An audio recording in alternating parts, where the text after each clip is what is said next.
Did you know this is illegal in Sudan? Fact 1. Engaging in unregistered philanthropy in Sudan can lead to severe legal repercussions.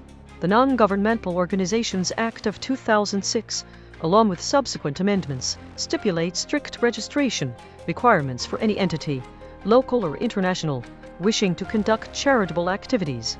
For instance, an organization distributing aid without proper government authorization, even if the aid is desperately needed, faces potential fines, asset confiscation, and even imprisonment for its members.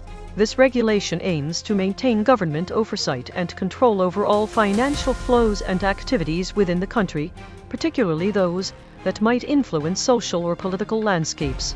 Fact 2. A specific case illustrating this involved a small, local community group in Darfur in 2018. They attempted to provide basic medical supplies and food to internally displaced persons (IDPs) without formal registration. Although their intentions were purely humanitarian, their efforts were halted by authorities. The group's leader was detained for several days, and the donated supplies were seized, highlighting the government's stringent enforcement of the registration laws, even in areas facing acute humanitarian crises.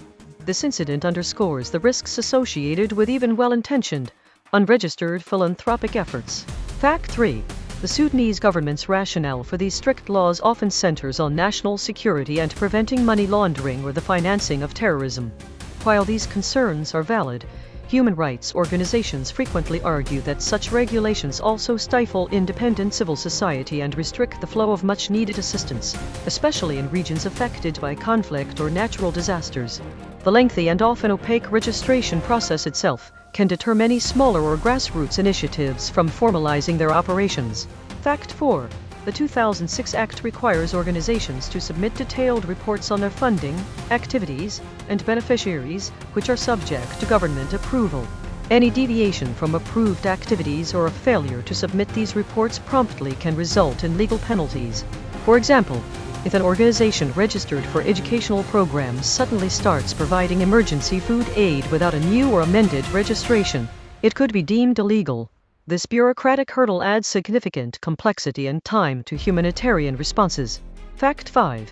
The impact of these regulations is particularly felt in areas with limited government presence or where humanitarian needs are most acute. Unregistered, informal networks often fill critical gaps, but they operate under constant threat of legal action. This creates a difficult dilemma for those wishing to help, forcing them to choose between adhering to complex regulations that may delay or prevent aid, or risking legal consequences to provide immediate assistance. Fact 6. International philanthropic organizations also face significant challenges in Sudan. Many have withdrawn or scaled back operations due to the restrictive environment, including difficulties in obtaining work permits, moving funds, and ensuring the safety of their staff.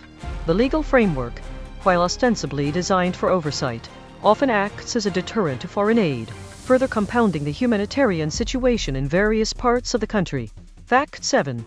These stringent regulations, while aimed at control, inadvertently exacerbate humanitarian challenges and restrict essential aid from reaching those who need it most.